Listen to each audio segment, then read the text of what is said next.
ហាទុនសាមហាទុនសាយផ្លោះបាទអាសែទឹកខាងក្នុងមកអើយបាទ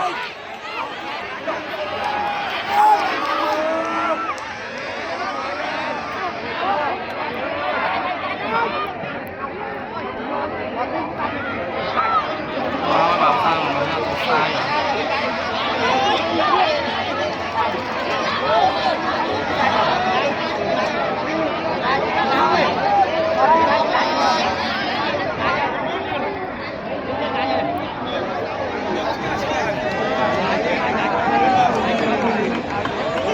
ខ្សែទឹកខាងក្នុងទទួលបានជ័យជំនះបាទ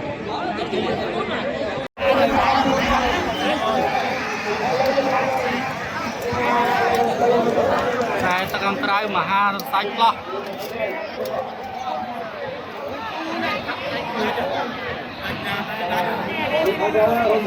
បាត់ឃើញគូ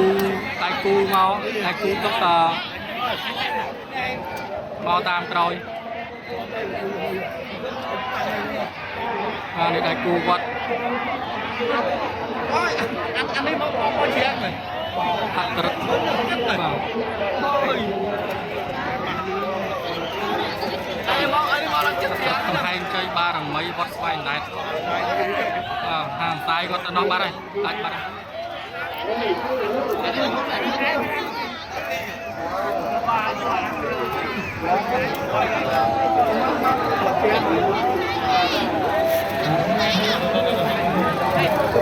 បាទខ្សែទឹកខាងក្រៅមហាសាយគាត់ទទួលបានជ័យជំនះ